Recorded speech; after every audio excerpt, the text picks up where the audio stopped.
જમ્મુથી લઈને કન્યાકુમારી સુધી ભારત દેશના પ્રત્યેક શહેરોમાં, નગરોમાં, ગામડાઓમાં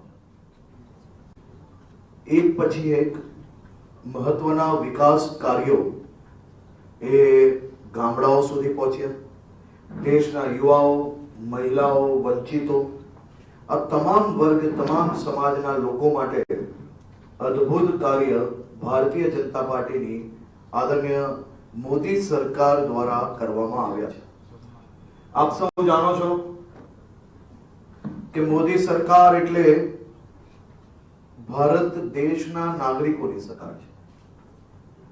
નાગરિકોના મનના સૂચનો, એમને દેશના વિકાસમાં કયા કાર્યો વધુમાં વધુ થવા જોઈએ તે તેમના મનના જે વિચારો છે તે ભારતીય જનતા પાર્ટીના સંકલ્પ પત્રમાં લઈ શકાય તે માટે ભાજપના સંકલ્પ પત્ર 2024 માટે દેશભરમાં 1 કરોડથી વધારે લોકોના સૂચનો, સુઝાવો એકત્રિત કરવાનો આ અભિયાનની શરૂઆત કરવામાં આવી છે.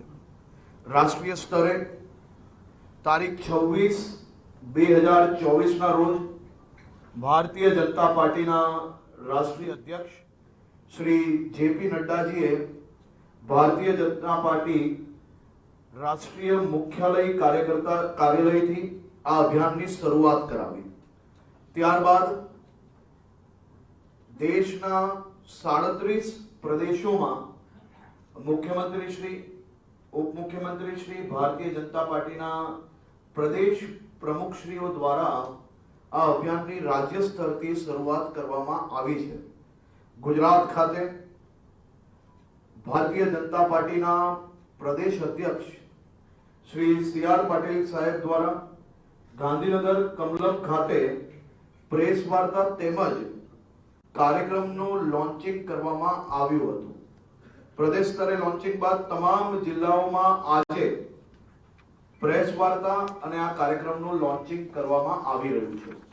આજે સુરત શહેર ખાતે શહેરના અમારા અધ્યક્ષ શ્રી નિરંજનભાઈ જાજમેરા, મેયર શ્રી, સ્ટેન્ડિંગ કમિટીના ચેરમેન શ્રી, અમારા પ્રભારી બેન અને મહામંત્રીશ્રીઓ અને બધા જ ભારતીય જનતા પાર્ટીના કાર્યકર્તાઓ સાથે મળીને આજે આ કાર્યક્રમનું લોન્ચિંગ સુરત શહેર ખાતે કરવામાં આવ્યું છે. આ અભિયાન અંતર્ગત કાર્યકર્તાઓ દ્વારા સુરત શહેરના તમામ બૂથોમાં પ્રવાસ કરીને, ઘરે ઘરે સંપર્ક કરીને, સમાજોના કાર્યક્રમોમાં, કોલેજોની અંદર યુવાનોના, યુવતીઓના, એ જ રીતે સામાજિક સંસ્થાઓના, એ જ રીતે સમાજના અલગ અલગ કાર્યક્રમોમાં જઈને તમામ દિશાએ, તમામ વર્ગના, તમામ ઉંમરના લોકોનું સૂચનો અને સુઝાવો ભેગા કરવામાં આવશે અને આ સૂચન પેટીની અંદર એ સૂચનો ભેગા કરીને રાજ્ય કક્ષા પર મોકલવામાં આવશે અને રાજ્ય કક્ષા પર બધા જ સૂચનોને ભેગા કરીને રાષ્ટ્રીય કક્ષા પર આ સૂચનો મોકલવામાં આવશે. દરેક લોકસભા દીઠ આ સૂચન અને સુઝાવ પેટીની સાથે સાથે 2 LED રથોની વ્યવસ્થાઓ કરવામાં આવી છે, જે સતત લોકસભામાં ફરશે અને નાની નાની સભાઓ દ્વારા સૂચન સુઝાવો એકત્રિત કરવામાં આવશે. એટલે કે સુરત શહેરના ખૂણે ખૂણેથી તમામ નાગરિકોને સીધા ભારતીય જનતા પાર્ટી જોડે જોડીને તેમના વિચારો એકત્રિત કરીને શહેરથી રાજ્ય કક્ષા અને રાજ્ય કક્ષાથી રાષ્ટ્રીય કક્ષા સુધી લઈ જવાનો પ્રયાસ કરવામાં આવશે.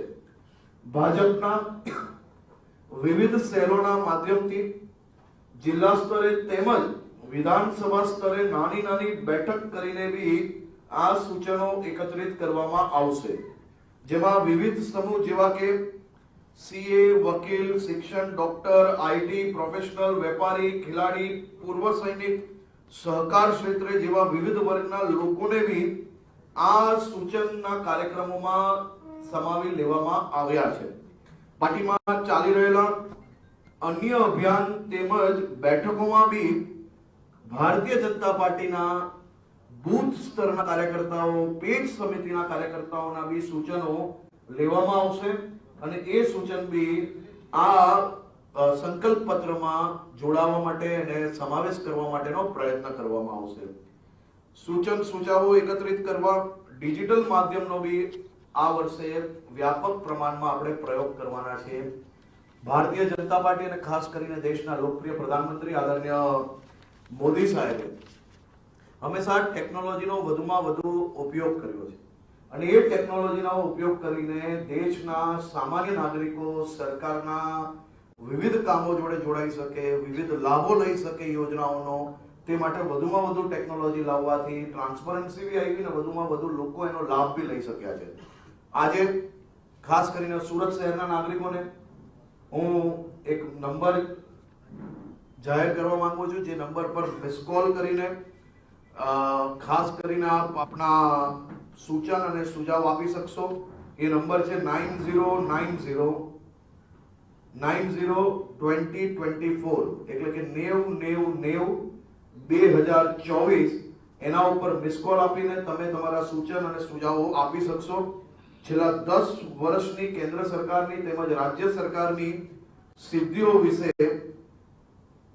5 થી 7 મિનિટ તમામ લોકો જે પોતપોતાના વિચારો રજૂ કરી શકે અને એ વિચારોના માધ્યમથી તેમના મનની વાતો લોકો સુધી પહોંચાડી શકે તે માટેનો બી પ્રયત્ન કરવામાં આવ્યો છે. મોદી કી ગેરંટી. મોદી કી ગેરંટી એક એવો શબ્દ છે, એક એવો વાયદો છે કે જે વાયદો, જે ગેરંટી 100% એ ગેરંટી પૂર્ણ થાય તેવું દેશભરના નાગરિકોને સંપૂર્ણ વિશ્વાસ છે. મોદી કી ગેરંટી દેશની અંદર ધર્મસ્થાનો એક પછી એક, જેમ કે અયોધ્યામાં ભગવાન શ્રી રામલલ્લા બિરાજમાન થયા, ભવ્ય રામ મંદિર બનાવવામાં આવ્યું, કાશી વિશ્વનાથ કોરિડોર ડેવલપ કરવામાં આવ્યો, ઉજ્જૈન મહાકાલ ડેવલપ કરવામાં આવ્યું, કેદારનાથ બદ્રીનાથ ડેવલપ કરવામાં આવ્યું. માત્ર આટલું જ નહીં, ધર્મસ્થાનો જોડે જોડે દેશની મેડિકલ સીટો ડબલ કરવામાં આવી, 70,000 કિલોમીટરથી વધારે નવા હાઈવે ડેવલપ કરવામાં આવ્યા, એન્જિનિયરિંગ સીટોનો વધારો કરવામાં આવ્યો, દેશની અંદર મહિલાઓને હેલ્થ ગેરંટી આપવામાં આવી, આયુષ્માન ભારત થકી દેશના કરોડો પરિવારને પોતાના પરિવારની સ્વાસ્થ્યની ચિંતામાંથી મુક્ત થયા, દેશની તમામ માતા બહેનોને શૌચાલય ઘરોની અંદર બનાવીને ખુલ્લામાં શૌચમુક્તમાંથી મોટા ભાગના રાજ્યોને દેશમાંથી આમાંથી મુક્તિ અપાવવામાં આવી. ઉજાલા યોજના, ઉજ્જવલા યોજના, આ બધી જ યોજનાઓના માધ્યમથી મારી દેશની માતા બહેનોને જે વર્ષો વર્ષ તક આઝાદીના વર્ષો વર્ષ વીત્યા પછી બી જે સુવિધાઓ મળવી જોઈતી હતી એ આઝાદીના 65 વર્ષ પછી દેશના એક એવા પ્રધાનમંત્રી શ્રીએ આ બધી જ માતાઓનું, બહેનોનું સપનું સાકાર કર્યું. આઝાદીના લડવૈયાઓએ આઝાદી વખતે જે સપનું જોયેલું હતું એ સાકાર કરવામાં દેશના લોકપ્રિય પ્રધાનમંત્રી આદરણીય શ્રી મોદી સાહેબને ખૂબ મોટી સફળતા મળી. આજે એનું જીવતું જાગતું ઉદાહરણ આપણે સૌ લોકોએ આ દેશમાં જોયું છે. મહિલાઓનો કાર્યક્રમ હોય, નારી શક્તિ વંદના કાર્યક્રમોનું આયોજન થાય અને એ કાર્યક્રમમાં રાજ્યની 182 વિધાનસભા પર આશરે 8 થી 10 લાખ બહેનો આદરણીય મોદીજીને આશીર્વાદ આપવા માટે આવે ને દેશભરમાં 85 લાખથી વધારે બહેનો આ કાર્યક્રમમાં જોડાય.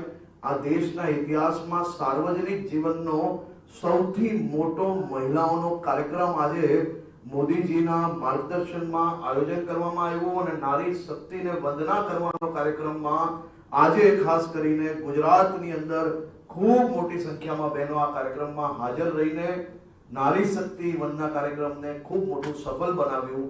આ કાર્યક્રમ સફળ થયો અને સાથે સાથે દેશના ખૂણે ખૂણેથી અને ગુજરાતના ખૂણે ખૂણેથી મેં હું મોદી કા પરિવાર એના નારા ગુંજતા નજરે પડ્યા. ચારે તરફ આ નારા ચાલી રહ્યા હતા અને સુરત શહેરમાં બી આ કાર્યક્રમો ખૂબ મોટા પાયે આયોજન થયું છે. મારી આપ સૌ મીડિયા ચેનલોના માધ્યમથી રાજ્યના સૌ નાગરિકોને વિનંતી છે કે દેશમાં પહેલીવાર કોઈ પોલિટિકલ પાર્ટી દેશના નાગરિકોના વિચારો, તેમના મનની અંદર જે અનેક પ્રશ્નો હોય, એમને જે સુવિધાઓની જરૂર હોય, એના જે સૂચન અને સુઝાવ હોય, એ લઈને સંકલ્પ પત્ર બનાવવાનું આ અદ્ભુત કાર્ય, આટલા મોટા પ્રમાણમાં કાર્ય હાથ ધરવામાં આવ્યું છે. વધુમાં વધુ નાગરિક આમાં ભાગ લે. તમારા મનમાં જે કોઈ સૂચન હોય તે આપ જરૂરથી આપજો. આપના સૂચનોનું પાલન કરવાનો અમે જરૂરથી પ્રયત્ન કરશો અને આપ સૌના મનોના વિચારો પ્રમાણે આ સંકલ્પ પત્ર જ્યારે બનવા જઈ રહ્યું છે, ત્યારે દેશના સૌ નાગરિકોને, ખાસ કરીને સુરત શહેરના નાગરિકોને હું ખૂબ ખૂબ અભિનંદન આપું છું.